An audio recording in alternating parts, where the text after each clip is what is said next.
Uma vez apresentados os requisitos funcionais, nós vamos conversar agora sobre definição e documentação dos requisitos não funcionais. Então, nesse vídeo a gente vai mostrar de novo os diferentes tipos, vamos definir os requisitos não funcionais. Eu vou mostrar para vocês a norma 9126, que é a norma que a gente vai utilizar, uma norma da ISO.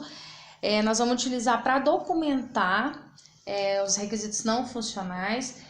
Por que a gente vai utilizar essa norma? É uma norma utilizada internacionalmente por várias empresas. Então, quando a empresa de desenvolvimento de software ela vai passar por um processo de regulamentação e certificação na área de desenvolvimento, muitas dessas empresas utilizam essa norma. Então, a partir daí, a gente vai começar, vai conseguir sistematizar, padronizar o nome dos requisitos não funcionais no processo de documentação. E eu vou trabalhar alguns exemplos com vocês. Então, eu tenho aqui, por exemplo, os diferentes requisitos que eu já mostrei no vídeo anterior. E esses requisitos não funcionais, eles são requisitos que expressam propriedades e restrições que o software deve atender. Quando eu digo propriedades, são propriedades associadas à qualidade do produto de software, ou seja, quando eu olho para o produto de software, eu vejo, por exemplo, confiabilidade, usabilidade, conformidade, portabilidade.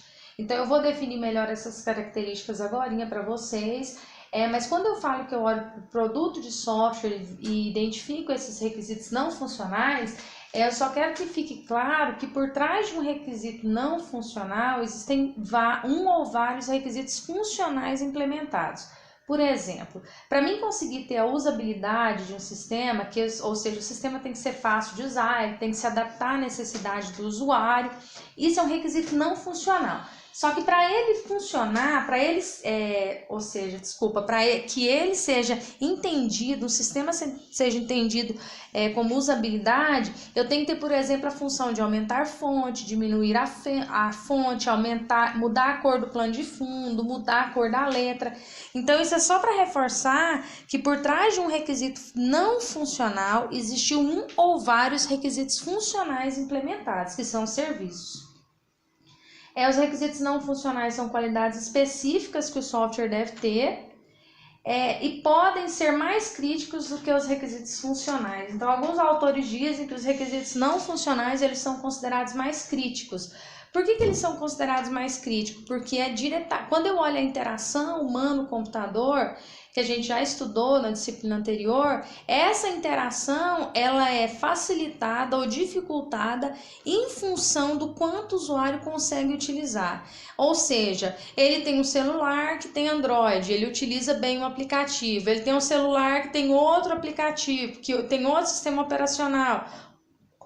Esse aplicativo não pode ser instalado no outro sistema operacional. Então, esse sistema não oferece portabilidade, que é um requisito não funcional. Então, alguns autores especificam que esses requisitos não funcionais, eles são mais críticos. E isso em função da interação humano-computador que acontece, essa interação propiciar isso. Aí a gente tem um modelo de qualidade para qualidade interna e externa. Esse gráfico aqui, essa imagem foi tirada da norma 9126. Então, quando a gente olha os requisitos não funcionais de forma geral, eles são divididos em 6 itens. Então, eu tenho funcionalidade, o sistema tem que realizar aquilo que ele foi proposto a fazer. Então, eu tenho isso não quer dizer um requisito funcional, são coisas diferentes. O requisito funcional é um serviço ou uma ação. A funcionalidade é que o meu sistema ele tem que fazer aquilo que ele foi proposto a fazer, isso olhando de forma geral. Eu tenho a confiabilidade, ou seja, quando eu uso um sistema, por exemplo, dentro desse sistema, eu tenho um certificado de segurança que me garante que quando eu digitar uma senha, quando eu digitar um número de CPF, esses dados não vão ser transmitidos para outras pessoas têm acesso. Eu tenho usabilidade, é quão fácil o sistema é de aprender ou de utilizar. Eu tenho eficiência associada ao tempo de resposta. Então, vamos supor, eu utilizo um sistema, ele é eficiente na transmissão dos dados. É claro que nesse contexto aqui eu tenho que considerar outras características, como velocidade da internet, a hora que eu estou utilizando, e se eu estiver utilizando um aplicativo web. Mas a eficiência é que eu tenho que desenvolver o meu sistema pensando que ele tem que ter um tempo de resposta mínima para que o usuário considere de qualidade. Eu tenho a manutenibilidade, que é o quanto o meu sistema ele é fácil de manter. Então, eu desenvolvi um sistema, eu consigo manter esse sistema. E eu tenho a portabilidade. Essa portabilidade não é só relacionada a software, eu também tenho a portabilidade associada a hardware. Então, assim, eu tenho que pensar, o meu sistema tem que funcionar em diferentes plataformas. Se eu desenvolvo um sistema que só funciona em uma plataforma, pode ser que eu não atenda a necessidades dos meus clientes. Para isso, como eu mencionei, a gente vai usar a norma 9126 da ISO, que está disponível lá no material didático da O02. Então, eu vou mostrar rapidamente aqui para vocês, só para vocês terem uma noção do que a gente vai trabalhar dentro dessa norma. Então, eu tenho a norma aqui especificada, ela está abrindo, só um minutinho, e dentro dessa norma eu tenho algumas características. Então, por exemplo, ela chama NBR, ISO IEC 9126, Engenharia de Software, Qualidade e Produto. E aqui a gente vai trabalhar o modelo de qualidade. Então, por exemplo, quando eu leio essa norma aqui, eu tenho diferentes características aqui. Então, eu quero que vocês vejam, se atentem para esse gráfico aqui, onde a gente fala que a qualidade do processo de desenvolvimento influencia a qualidade interna do software, que por sua vez influencia a qualidade externa, que é o que aparece na tela, que por sua vez influencia a qualidade em uso, ou seja, no momento que o usuário está utilizando o sistema. Essa qualidade em uso depende da qualidade externa. Ou seja, a qualidade em uso no momento que eu estou usando vai depender do que está na interface aqui. Então, depende da qualidade externa, que por sua vez depende da qualidade interna, que é como que foi implementado. E isso depende do processo, de como eu desenvolvi o meu sistema, que etapas eu segui aqui. Então, quando eu olho, eu tenho outras características aqui e eu chego aqui nesse quadro, por exemplo, que é aquele que eu mostrei para vocês. Então, eu tenho 6 requisitos não funcionais genéricos e dentro desses requisitos não funcionais, eu tenho outros requisitos não funcionais.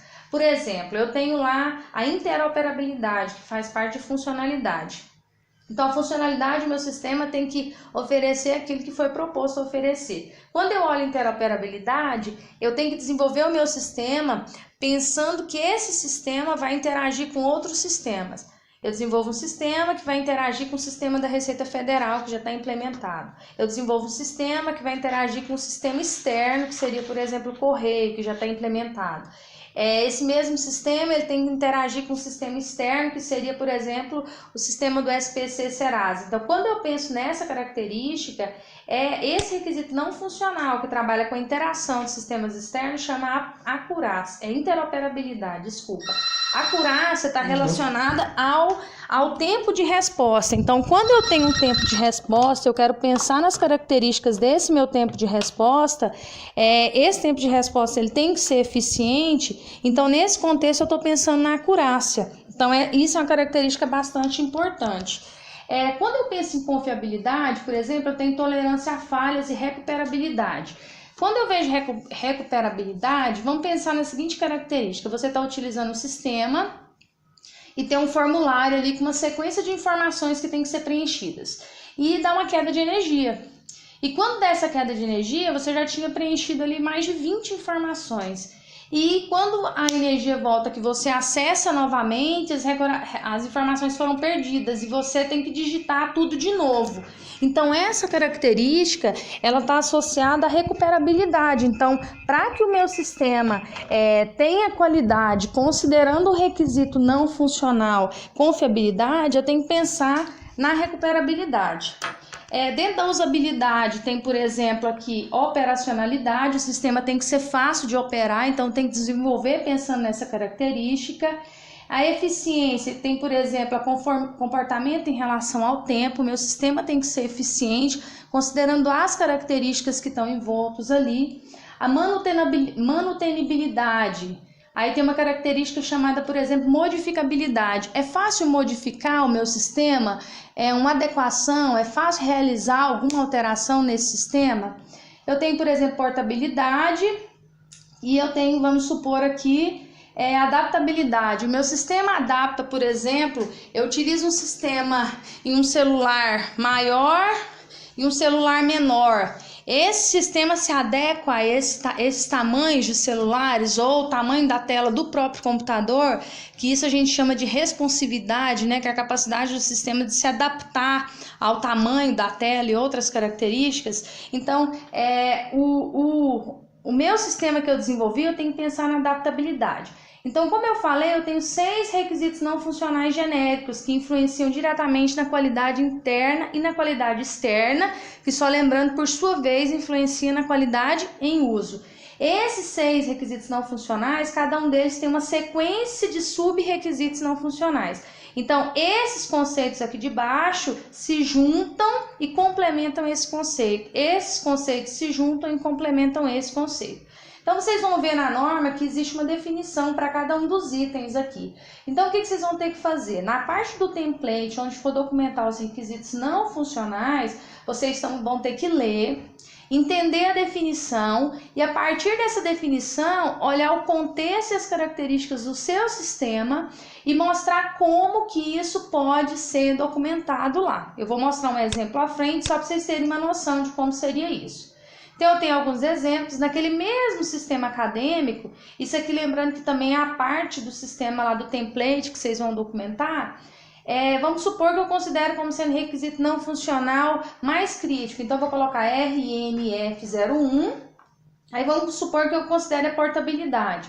E aí eu tenho que descrever como que seria essa questão da portabilidade em relação ao meu sistema, que é a mesma coisa que vocês vão fazer. O sistema deverá funcionar nos sistemas operacionais Windows, Linux, Mac e iOS. Aí vamos supor que você pensa que ele também tem que se adaptar aos diferentes tamanhos de telas. Então você vai colocar, por exemplo, o sistema tem que ter adaptabilidade em relação aos diferentes tamanhos de tela. Aí você pode até colocar responsivo. Quando a gente documenta os sistemas dessa forma, a gente está documentando a nível de sistema. Qual que é a diferença a nível de usuário e a nível de sistema? A nível de usuário, se eu quisesse descrever o meu sistema para um usuário final, eu poderia fazer uma descrição de um parágrafo, por exemplo, e escrevendo da seguinte forma: se eu fosse pensar esses 3 requisitos não funcionais aqui, o sistema a ser implementado, ele tem que funcionar tanto no Windows quanto no Linux ou em diferentes plataformas, ele tem que se adaptar ao tamanho das telas, ele tem que ser fácil de utilizar.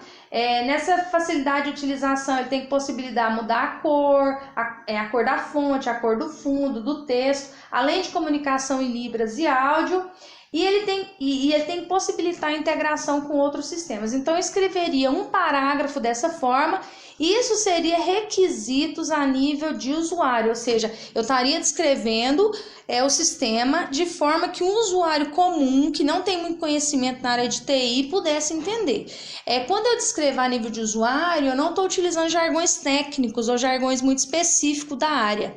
Agora, quando eu vou documentar a nível de sistema, por exemplo, o que eu fiz no vídeo passado e mostrei relacionado aos requisitos funcionais, agora eu estou mostrando associado aos requisitos não funcionais, ou seja, eu estou utilizando nomes específicos, jargões técnicos, que nesse caso são associados à norma 9126.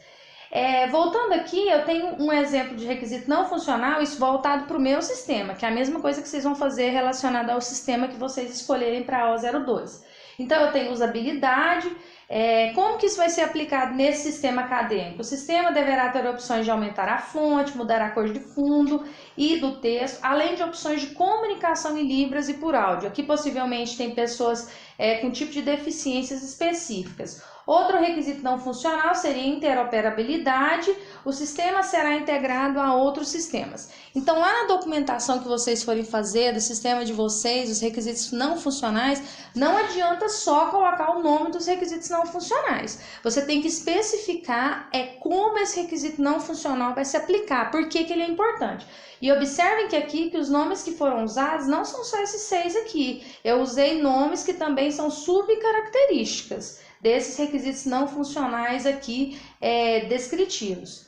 Então, aqui para finalizar, lembra que vocês vão escolher um sistema, vão documentar primeiro os requisitos funcionais, depois os não funcionais, e no próximo vídeo a gente vai ver as regras de negócio. Não se esqueçam de validar o template e no próximo vídeo a gente vai conversar um pouco sobre regras de negócio.